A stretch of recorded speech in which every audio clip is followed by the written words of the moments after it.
Thank you so much, everyone, for being with us, wherever you're watching from. And today we cover almost the whole world. Good evening. I'm Janice Kaminer-Resnick, and I'm delighted to welcome you on behalf of myself, former Congressman Mel Levine, and former Los Angeles County Supervisor Zev Yaroslavsky. That is our America at a Crossroads and Jews United for Democracy and Justice. That's our leadership team.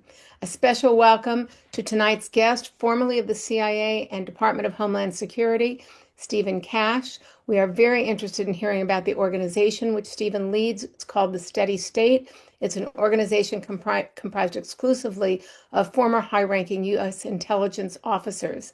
And in the email you'll get after the program tonight, I provide you with a link to their website and to their Substack so you can read some very interesting daily briefings and postings that are there. Welcome as well to our wonderful moderator, the great Larry Mantle. Thank you so much to our great audience for responding to our solicitation for donations. We appreciate your generosity. You're an amazing audience. Of course, if you haven't had a chance yet to donate, there is a link in every email, and we are very grateful. We are working to bring the very best speakers to our audience. Over the next few weeks, we're going to be bringing you some not very well known to the public, but very, very interesting and skilled speakers. Next week, we have Mark Stern, a journalist from Slate. He is a senior writer covering the courts and the law, especially the Supreme Court and the appellate courts for Slate. He frequently appears on television, especially on MSNBC, and in podcasts discussing legal issues. He got his BA and JD from Georgetown. He's a Washington, D.C. person. He has been described as one of the quickest and sharpest legal minds in the country and is frequently described as the best lawyer analyst to translate complicated court cases and laws and doctrine into plain English. And I know everybody in the audience looks forward to plain English for all of these complicated and multiple cases that are before the court. So be sure to join us next week. You can register for next week's program and all of our November and December programs, as well as we actually put the first January program in the email as well. So you can register for all of them tonight. And we hope that you do. Now, without further ado, please welcome tonight's outstanding moderator, whom you know well, Larry Mantle. Larry is a superstar broadcast journalist who has the longest running talk show in all of radio for 40 years. He has hosted Air Talk, a daily talk show.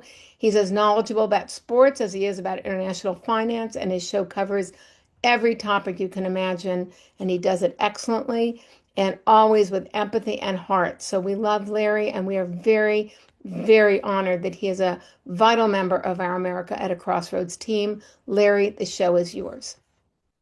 Thank you, Janice. That means so much to me. I appreciate your kind words, and it's always an honor to be here for America at a Crossroads. And I was with you last week, and I'll be with you yet again next week for that conversation about the federal courts.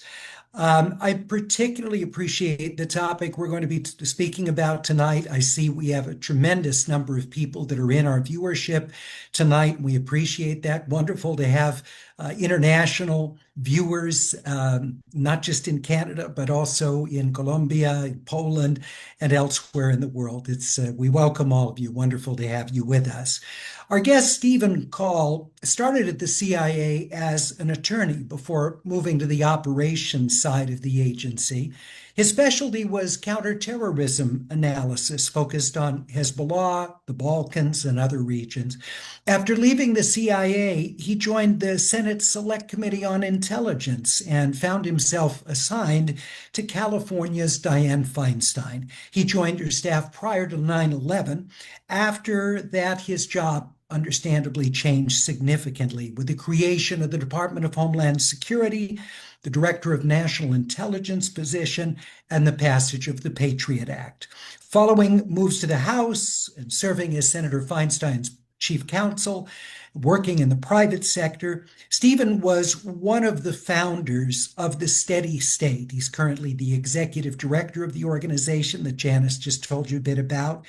The idea was to convene the formers, as Stephen calls them, to use their tradecraft to assess the extent to which the Trump administration is moving the U.S. toward authoritarianism. Steve, welcome to America at a Crossroads. It's great to have you with us this evening. It's great to be here, Larry. And Janice, also, I'd like to thank you for that warm welcome. I'm happy to be here. Happy to talk about this. The nonprofit that you had started with the first Trump term and concerns that you and your fellow members of this group had about what you saw as the incompetence of President Trump in handling particularly international relations. You told me that the group then was further energized by Russia's attacks on Ukraine and the administration response. What was the initial goal of the steady state? Well, I think you caught it there. I mean, the initial goal was a new president had arrived. Um, we were concerned that he did not have experience in foreign policy, didn't seem to be all that interested in getting experience in foreign policy, and we were worried that we had somebody who's going to serve as the president and commander in chief who isn't really equipped to do that.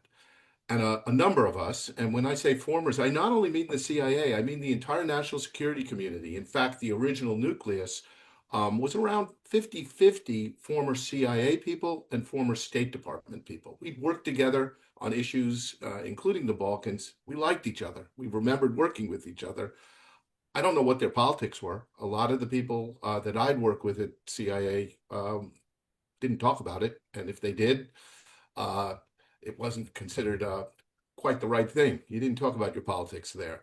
But we thought that it was a lack of competence. And so we talked amongst ourselves and said, what can we do? Well, we're now older, more experienced. We're now formers. Let's offer our assistance. So we did. We got together. We wrote to the incoming administration, said by that point we were around 100 people, ambassadors, former chiefs of station, senior people. What do you need? We're here to help. We wrote to General Flynn. Obviously, that didn't last very long because he got indicted. And then we wrote to General McMaster. Never got a response. And then you're right. We were sort of up against the brick wall. And it already had been difficult for us to involve ourselves at all in domestic politics. We don't do that in the U.S. intelligence community. But there you were. And we sort of were asleep almost until you mentioned the Russia-Ukraine conflict, and most importantly, the revelations of President Trump's engagement and extortion or attempted extortion of President Zelensky of Ukraine. That really struck home. That wasn't a policy difference. That crossed a line and struck at the fundamentals of how America works as a democracy. And just to refresh the viewer's memory, and I need a bit of refreshing too, because events go so fast, it's hard to keep up. Was this over the extraction of precious metals that Trump put pressure on Zelensky for? Well, it was actually before that, and somewhat much more disturbing than just trying to get some medals. What he did was he essentially tried to get the Ukrainian government to announce that they had initiated a criminal investigation of Joe Biden. And knowing that Joe Biden was a likely candidate in the upcoming presidential election. And the threat was, if you don't do that, I am going to withhold aid. That's the famous phone call that was then reported and became the nucleus for what became the impeachment effort, or the first impeachment effort of first term President Trump. For us, that was crossing a Rubicon. And where we came out on that was we were not facing incompetence. We were now facing an existential threat. And that's a term we use a lot. So I want to take a second to explain it. We come from a business that looks at threats. CIA, State Department, CIA, we spy on people trying to find out information about threats to America from foreign adversaries. In my lifetime, there have been serious threats, threats from terrorists, threats from nation states, but they haven't been existential in the sense that I don't think any of us thought that we were going to see the end of American democracy. Now, I'm dating myself. I'm post-Cold War, so I wasn't all that concerned about duck and cover and atomic bombs. I was too young for that. But this was existential, and that caused us to make a decision that not only were we dipping our toe in domestic politics, we're going to get involved. The group grew. We endorsed candidates. We wrote and we spoke. And our basic message was we're facing an existential threat. And the reason you should listen to us, you should listen to other people too, but the reason why it's important to listen to us is two real reasons. First is we've spent our lifetimes, our professional lifetimes, looking at dictators and autocrats overseas. That was our job. We watched them rise, we watched them fall, we watched them hang on to power in various countries. And they follow a pattern. Um, Formally, and we'll talk about this in a bit, I think, our analysts would look at that and say, what are the indicators? What are the things you see when a country is facing a decline in democracy and the rise of autocracy? And they're pretty standard across countries and time. And that's what we were seeing. And we'd seen it overseas. So we felt that explaining to Americans that what we saw in places like Hungary, Russia, Serbia, we're seeing it here now. So watch out. And I want to get to those points of what you see as the hallmarks Of course. of an autocracy that's in motion.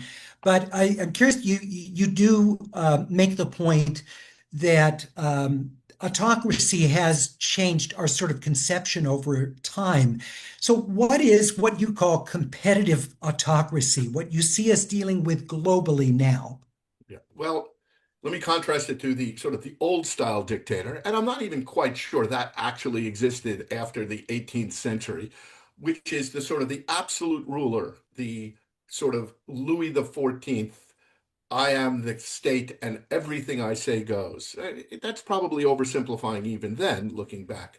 But what we've seen in the 20th century, what autocrats and dictators do is they don't come stomping in, guns a-blazing, telling people to do this, that, or the other thing. What they do is they take over the institutions that already exist, particularly those in a liberal democracy such as ours, and they turn them to their own uses.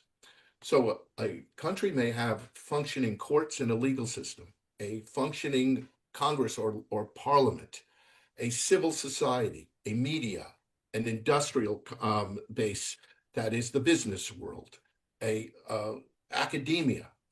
And what the dictator trying to be a dictator does is insidiously take them over, and sometimes not that insidiously, sometimes dramatically, and turns them to his, and I'm going to say just his, because with probably the exception of Eva Peron, it's always a him, um, turns them to his purposes.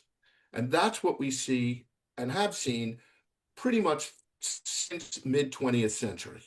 Um, the last true revolution of a major revolution of sort of smash and build up is probably the Marxist revolution in Russia in 1917. But even if you look at Hitler's Germany, in the beginning, there's laws being passed. There are state institutions. The courts continued to function. The words over the doors to these buildings pretty much stayed the same, and so did their addresses. But it wasn't a democracy anymore, even a failing democracy as What Weimar Germany was. Steve, what are some examples of governments today that sort of have the veneer of democracy, but you would consider really aren't functioning democracies? Well, the two obvious ones and ones that are interesting because President Trump seems so enamored by them would be Russia and Hungary. Um, uh, One sort of coming up behind it historically would be Serbia. But in both cases, we had, at least for a while in Russia and for a while in Hungary, functioning real, true, what we consider liberal democracies.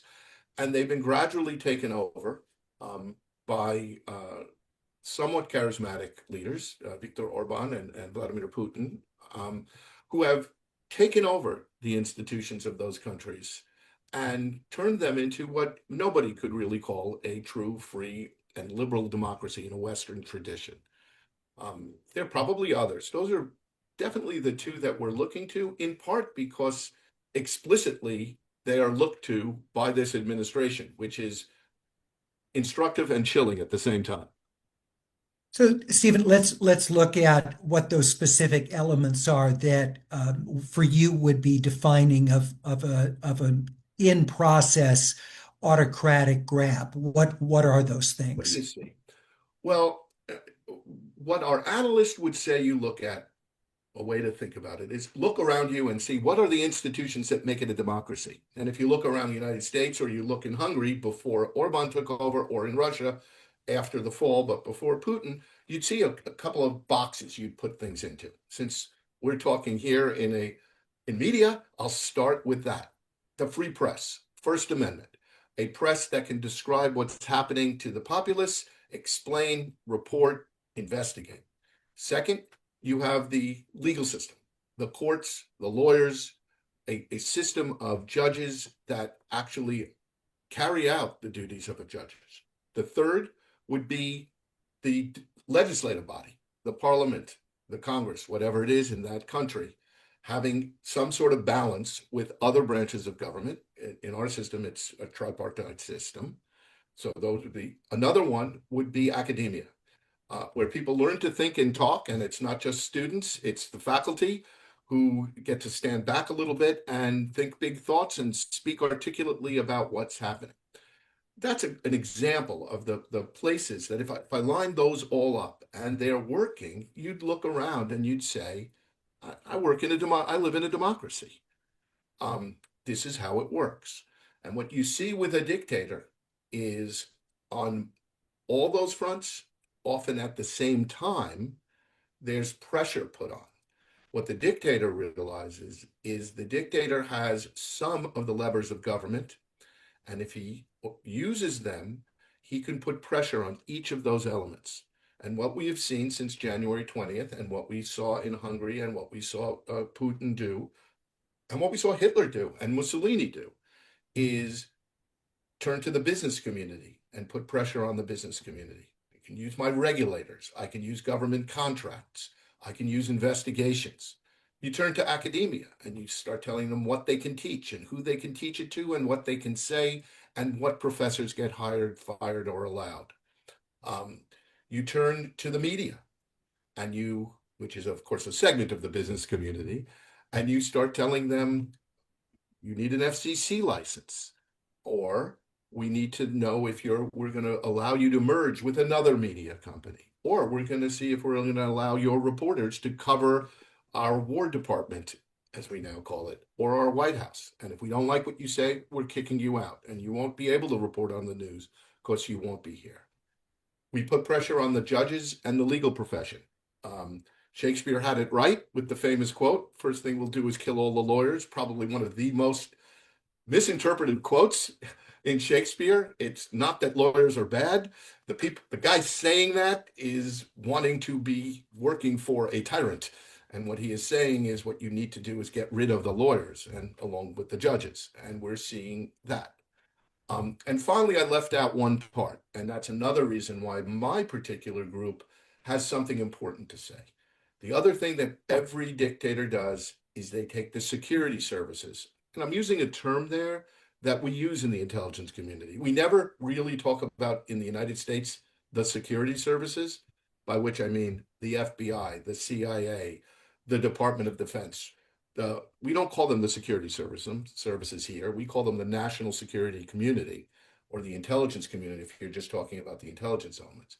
When we're looking overseas at other countries, particularly ones that are autocratic, we almost inevitably call them clustered the security services. And dictators realize that those services have authorities, capabilities, and skills that are very valuable if you want to scare people. And the other pieces that I just walked through, academia, media, the legal profession, those are the people you want to scare. And more importantly, you want to scare the people who vote or don't vote. And you want to scare the people who are listening tonight on a webinar like this one. Because the security services are dangerous. Why do we know that? Because we were part of that. We're trained in that way. Well, and let's talk about what we've seen in the way of retirements, people who've been pressured out. To what extent are we seeing a remaking of that security services? Well, I think we're right in the middle of it.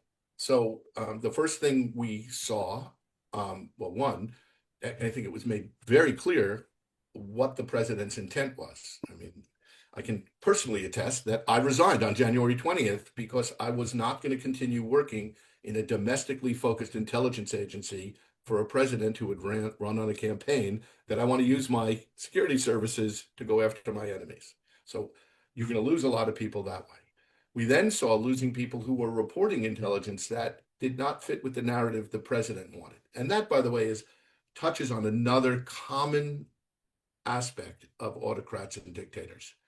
They lie a lot.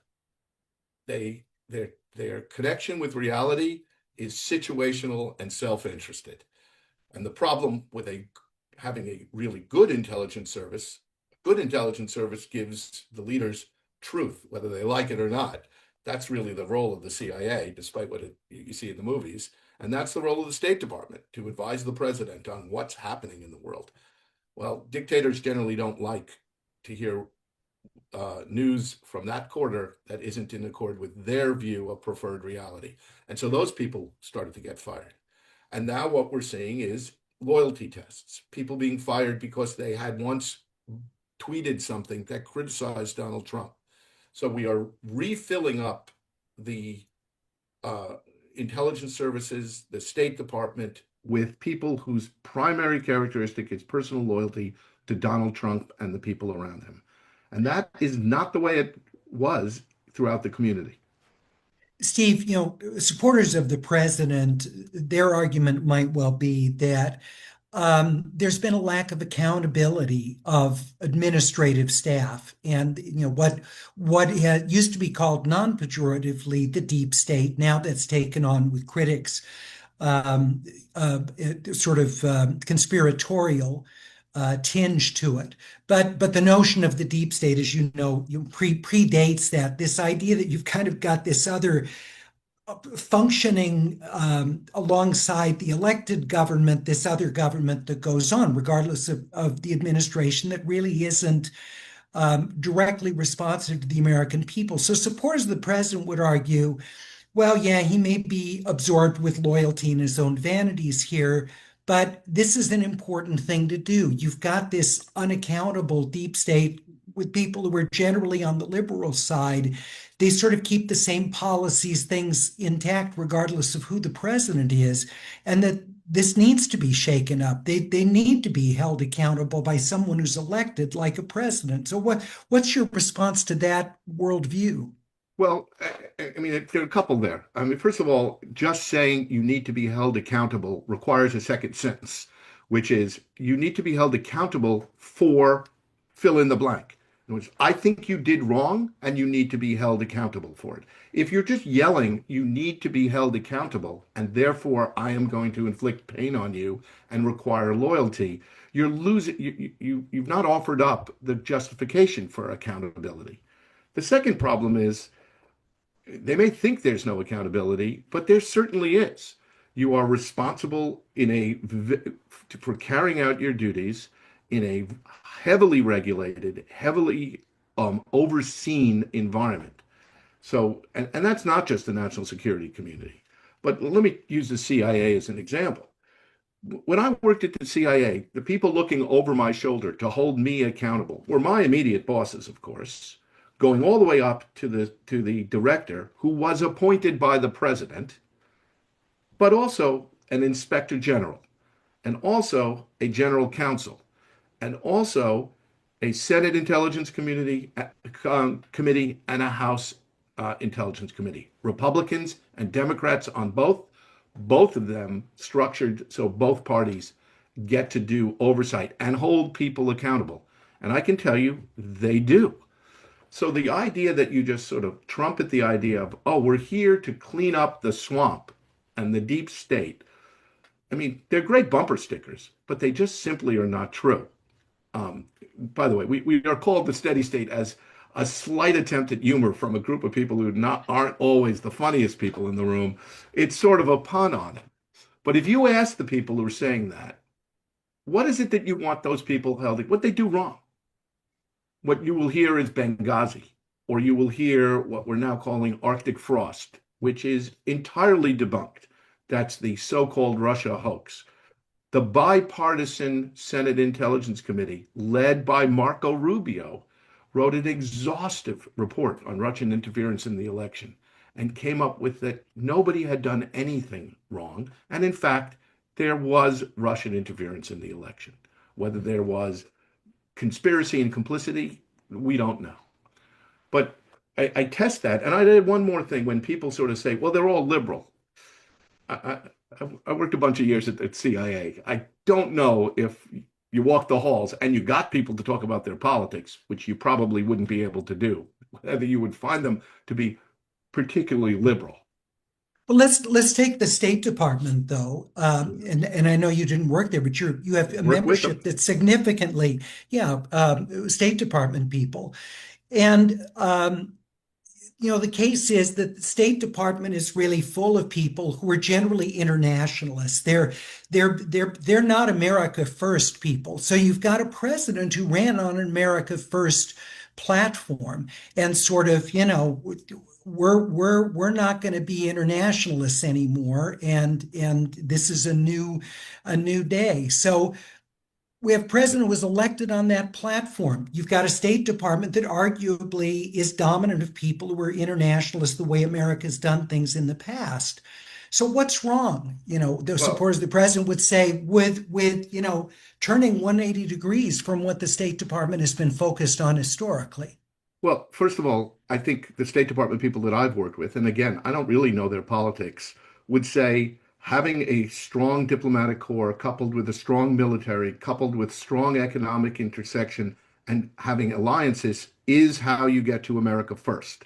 Again, it's a bumper sticker. You can say America first as much as you want, but you win wars, you stay out of wars, and you get more prosperous by having friends and allies. So you can say, oh, we don't like internationalists, but I'm sorry, we live on a globe with multiple countries.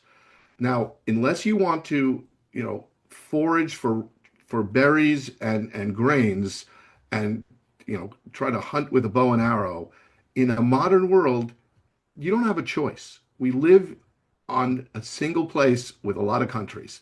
So it is a mistake to just say, oh, I want a State Department that is not internationalist, which, by the way, is why you have a State Department.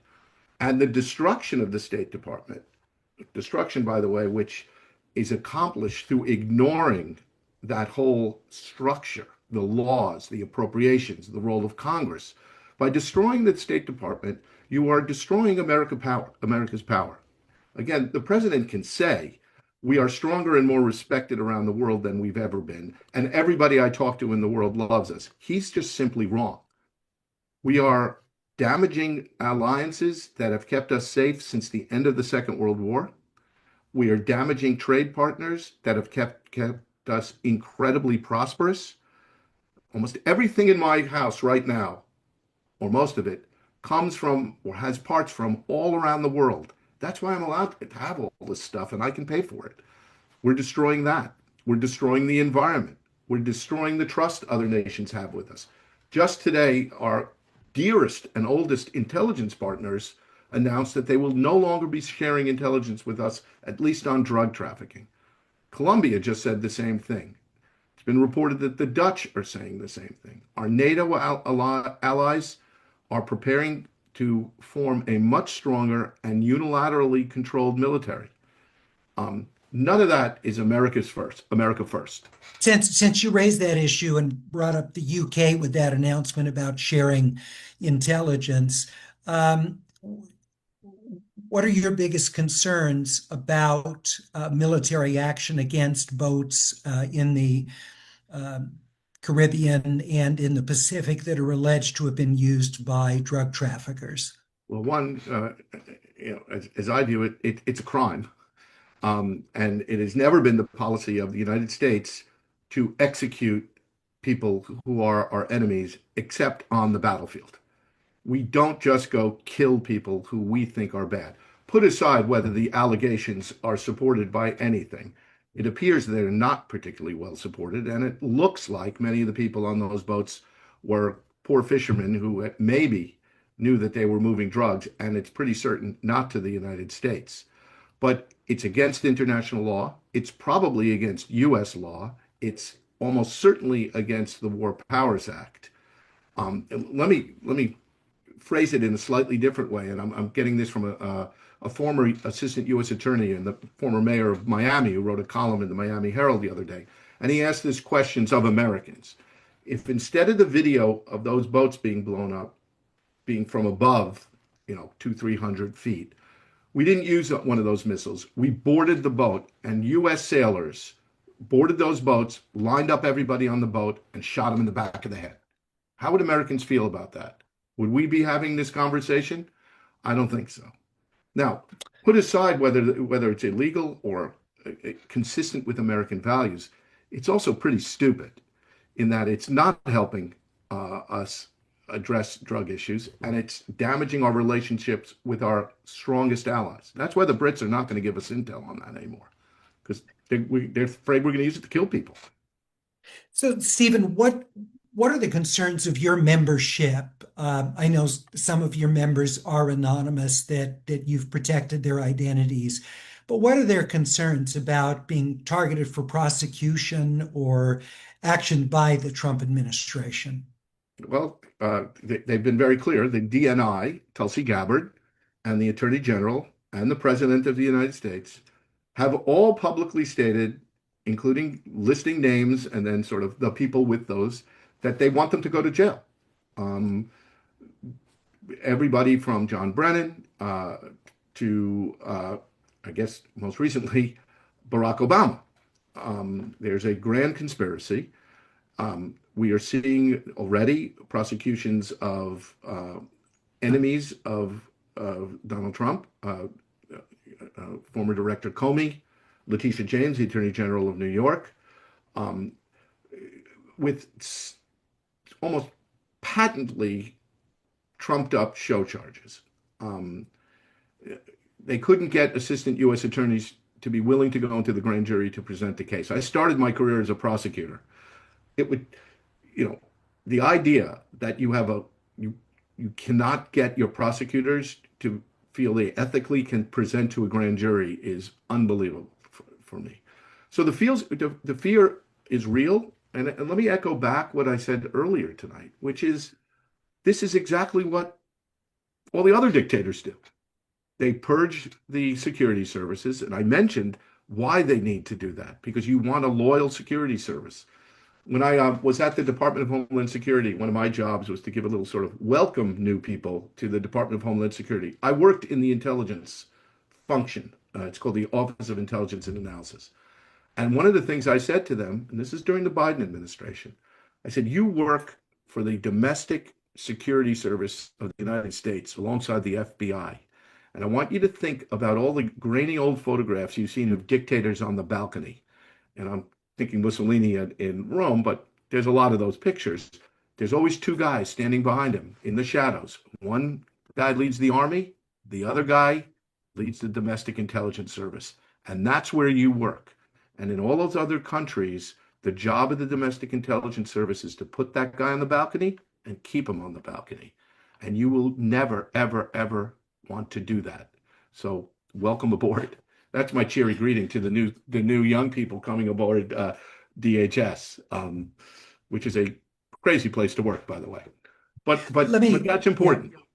No, go ahead. I'm sorry. Let me ask some viewer questions because we have great. So many that are coming in right now. Jim asks, is the reason why the current and previous presidents haven't released the Epstein files because that they have to do with intelligence operations? I have no reason to believe that that is part of the decision making. I would not know, and probably if I did know and the answer was yes, I wouldn't even answer the question.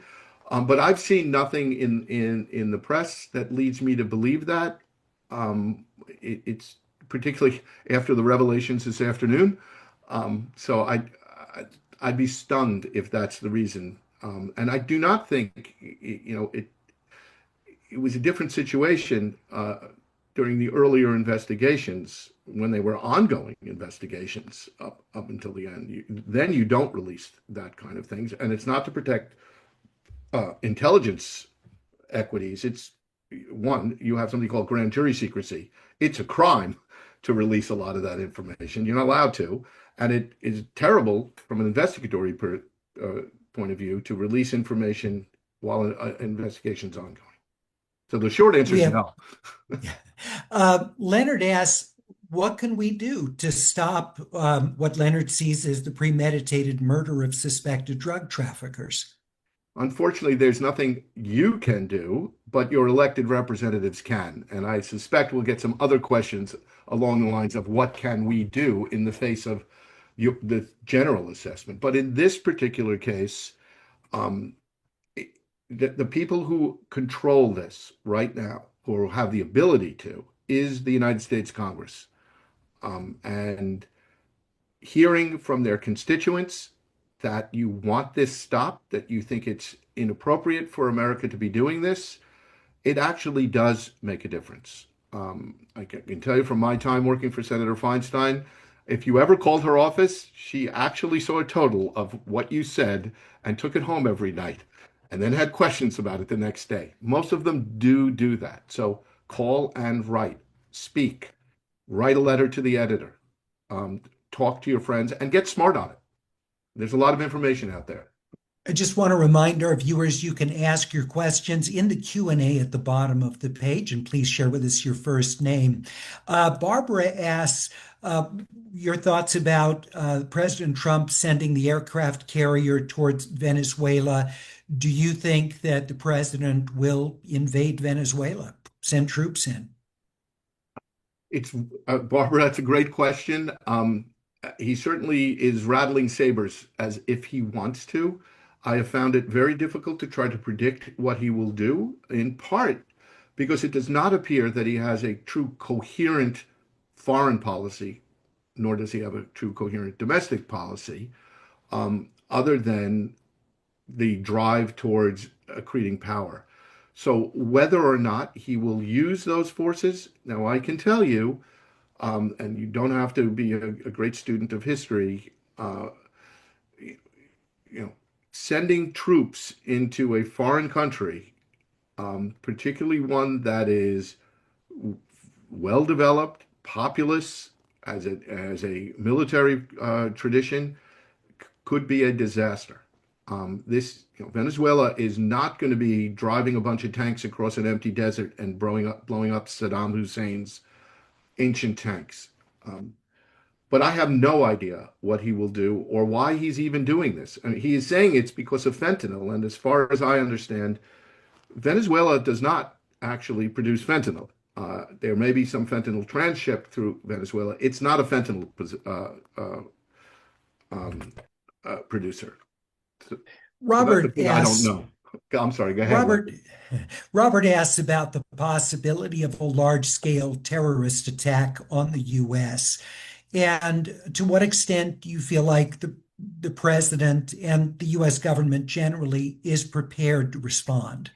We're not prepared to respond. We are gutting our ability to understand, um, gather intelligence on, and respond, both stop and respond to a terrorist attack.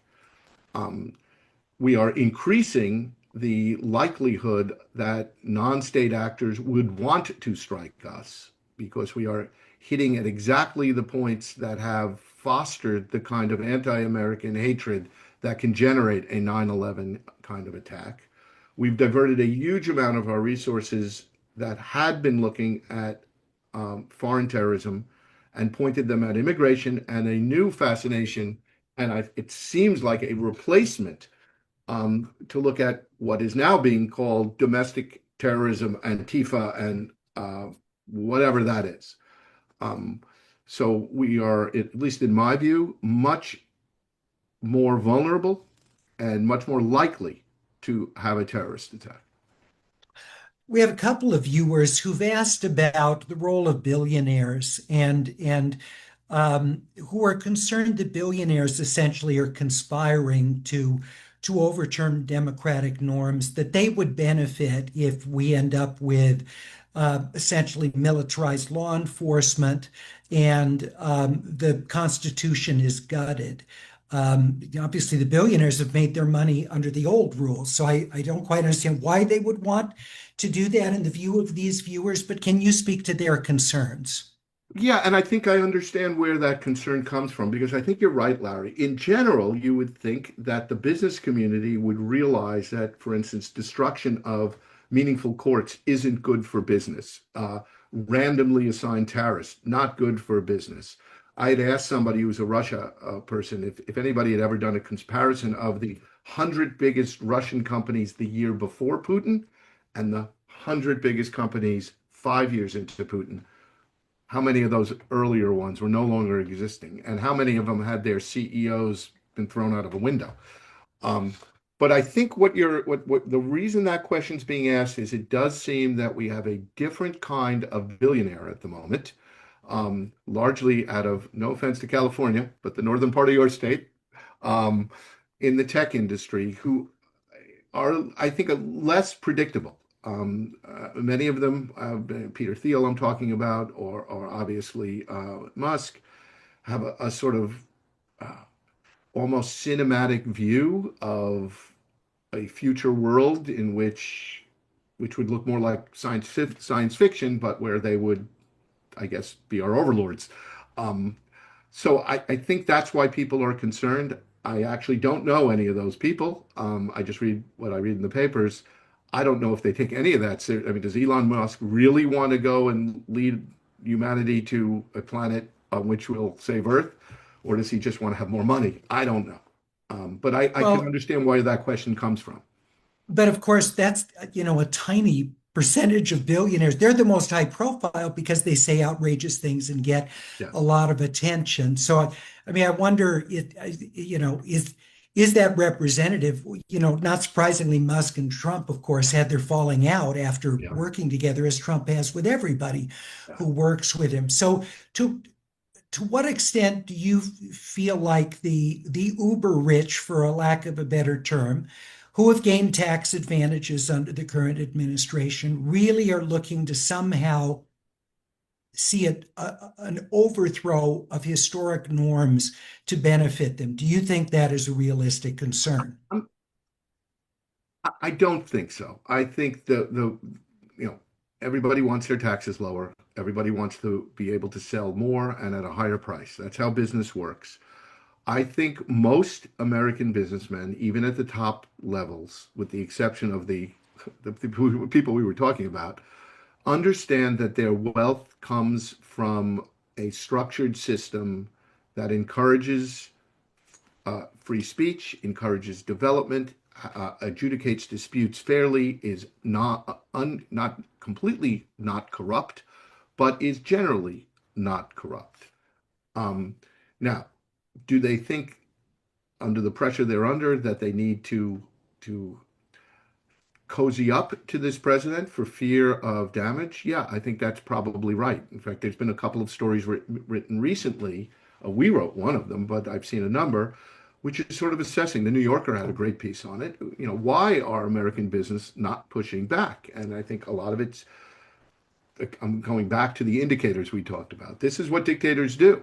Um, yeah, if you ran a steel company, you may want to say, no, you can't have a golden share of our company and have control of our board of directors. But if you do that, you may not be selling steel to the United States Navy anymore. There's a whole bunch of things that the president and his people have figured out they can do to threaten people who push back. It's interesting though. We saw actually the opposite of that, and I'm sorry, I can't. You might remember the name of the CEO in San Francisco who, when President Trump said that he was going to send troops to San Francisco, said, "That's great. The troops should come in. We need that. It's not safe in San Francisco. We can't do business." And he was so, that business leader was so criticized, that he totally retracted and said I was wrong. So it's funny. There was a case where within San Francisco's community, they actually got him to flip back and retract what he had said. Most of what we have seen is the Trump administration pressuring business leaders to, as you say, either censor themselves or be supportive. If I learned one thing from working for Dianne Feinstein for so many years is never underestimate Californians' ability to push back on Washington. Don't mess with San Francisco unless you really have to. But I mean, I'm glad you raised that because I've been pretty bleak this whole conversation. So let me cast at least a ray here of some sunlight. I think there's an amazing amount of American resilience. I think the idea that San Francisco residents would tell a powerful, wealthy person that he was wrong and say it loud enough to make him back down. The fact that 7, 8, 9 million people showed up in the streets 2 weeks ago for demonstrations all across the country. The fact that all but two of the academic institutions targeted for the first sort of you have to sign this agreement with us. There were 9 of them. All but two of them said no. Um, I have a certain amount of optimism.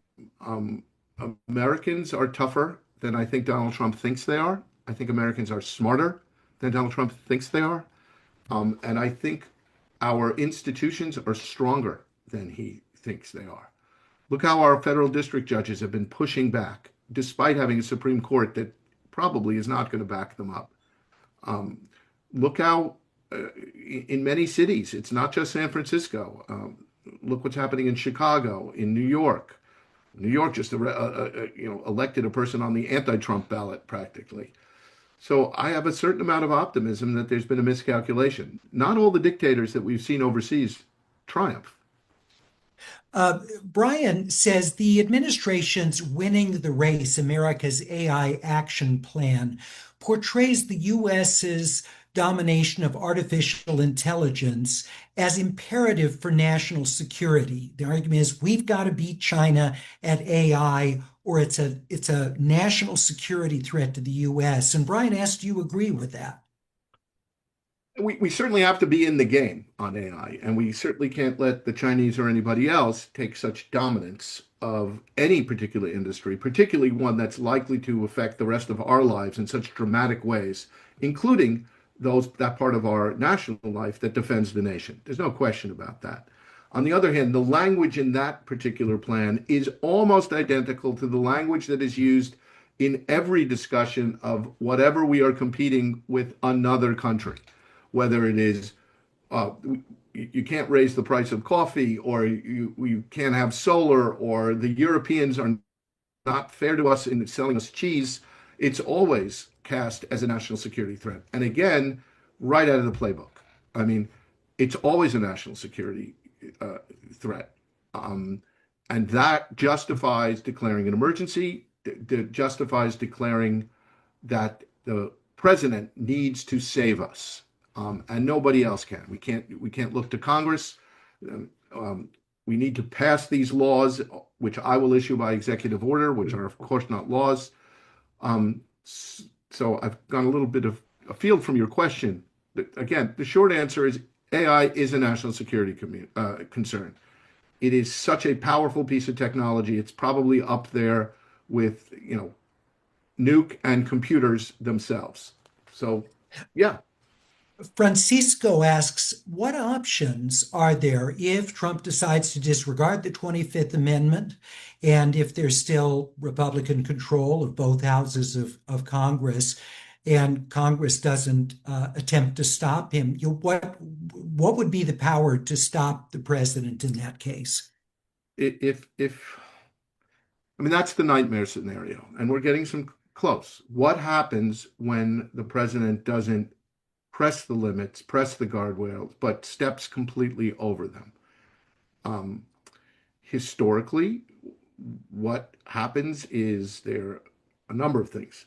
People take to the streets, the color revolutions, the Arab Spring, um, or you see coups. I think we're unlikely to see that in the United States. By the way, I get asked all the time on social media, like, why isn't the steady state doing something about this? And like, if I write back, I write, we don't do that.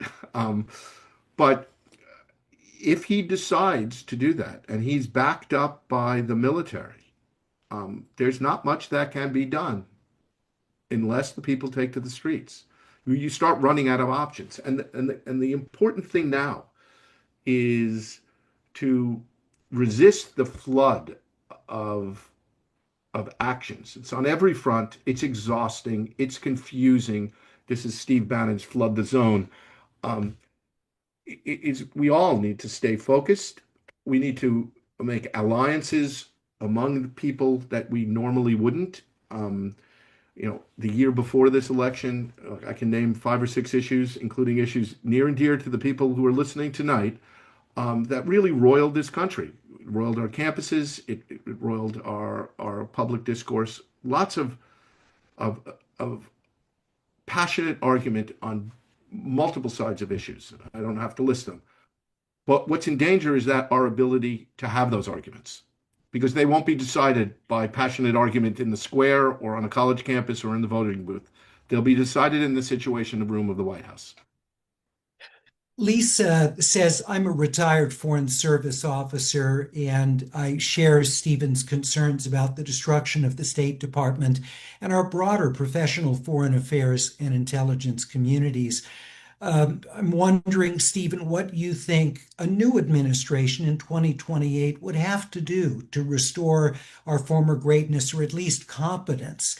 Is it even possible? Or have we lost a whole generation of competent, apolitical government professionals? Does Steady State have a restoration plan should Trump leave office? First of all, Lisa, you have the website, so you know how to reach out to us and see if you want to join the Steady State. But I hesitate to answer the question, and I'll tell you why. I mean, except in the obvious. If we get through Trump, yes, they will have to be rebuilding. Yes, it will take the rest of my lifetime to put us back where we are. I will not see a completely restored foreign policy, national security while I'm alive. It's just not going to happen. But it can be rebuilt. However, I am the steady state has not put together a plan, and in fact, we've resisted it. I'll quote Churchill had 3 major speeches during the war. You may remember them, or 3 major events. He had "We'll fight on the beaches" speech. We had "It's not the beginning of the end, or even the end of the beginning," and then he had Yalta. Yalta's when they decided on the rebuilding plan. I hate to say it, we're at that first speech. We'll fight on the beaches. So I'd love to be able to sit around and think about how we would rebuild. Um, but it almost seems, like my mom, spitting when you say something as good is going to happen. There's so many good questions from our viewers. I'd like to get a couple more in Go before ahead. you're closed, Stephen. Adam says, I'm watching from Colombia, but I'm an American who left. I came to South America to escape Trump. Would his potential interventions in Venezuela, maybe Colombia, where I am now, Adam says, cause a continental response from South American nations toward the U.S.? I must confess, I don't know. I don't really have expertise in South American uh, politics, either international within the continent or within the various nations. But I would also say it's unprecedented. The idea of I mean, we have a long history with South and Central America and U.S. intervention, but even at its most egregious, it doesn't seem to be anything like this. I'm not even sure why. You asked earlier, Larry, about sending a huge force, biggest force apparently since Iraq that we've done anywhere. Um, I have no idea how the South American nations will respond to this. I'm sorry I can't give a clearer answer. I would probably want to ask that question of you. We have a couple of viewers who want to ask about the midterm elections. Sure. Should Democrats win back the House, the Senate's going to be a tougher challenge, but certainly Democrats would have a historic advantage next year. Do you think that is going to bring about significant change if Republicans don't have control of the House? And Jay asked specifically regarding the midterms, do you feel like they will be free and fair elections? First one first. I think it would be a major impediment to growing autocracy if the Democrats take the House. Not a slam dunk. I wouldn't say, okay, everybody breathe, it's over. But having one House of Congress that can still function and would do meaningful oversight and would resist the president and maybe take some of the fear away from their Republican colleagues who seem at the moment cowed into inaction by the viciousness of this administration in all respects. As to whether it will be a free and fair election, I'm really concerned. Um, the president is already, talking about how it will be rigged if he does not do certain things. He's in our off-season election last week. We had election monitors sent by the Department of Justice to both New Jersey and California, and spurious allegations from the podium in the White House that all the California elections are completely corrupt. Everybody knows it, she said. So I think the table's being set, and the idea that we now have a significant paramilitary force in the streets of our biggest and bluest areas of the country causes a lot of concern. And by that, I particularly mean ICE, but as well as National Guard and regular troops who've been deployed at various times. Stephen, I wonder, we've seen on the filibuster, Republicans push back on the president there. As his, should it continue in polling to see his approval ratings fall, and people who gave President Trump the majority, those who, came to support him that didn't 4 years prior, do you think that that might embolden Republicans in the House to be less consistent in their support of the president, regardless of what he's asking? I think so, and I hope so. Um, I think the poll numbers matter for all kinds of reasons because the coattails of a president, if he's falling, pull people down and leave them freer to act. Um, my experience is a little dated, but I actually found the Republican side of the aisle to be patriotic, hardworking, thoughtful, smart people who were doing their best to do the right thing. Yes, there are some exceptions. I didn't agree with a lot of their policies. Certainly, Senator Feinstein didn't, which is all that really mattered for me. But I do think that could release them from the bondage they're in, and we would see more of the kind of sometimes painful, sometimes raucous two-party system legislature that had been around all our lives, and it does not exist now. Just one point I wanted to make earlier. I couldn't think of the name of the San Francisco executive. It was Mark Benioff, the CEO of Salesforce. He was the one. So Yeah. thank you. I think Janice provided that name for me because I I couldn't was not remember top either. of mind. But just want to give you, because we're very tight on time now, but like a Sure. 1 minute summation and undergirding a lot of the viewer questions have been, what can we do? What can I do? There is a sense that I think many of our viewers have that very limited in what sorts of leverage they have. So maybe you leave us with some thoughts on that. Yeah, and it's the right question to ask. So the first thing, everybody who's listening here is doing it. Get smart, listen, accept and reject what you hear from people, including me, and get a good base of why you're upset, why you want to do something, what's motivating you, and be able to articulate it. Second, and this is going to be second, third, fourth, and fifth, vote, vote, vote, and vote. We still have a system of voting. That is the ultimate way that we get things done.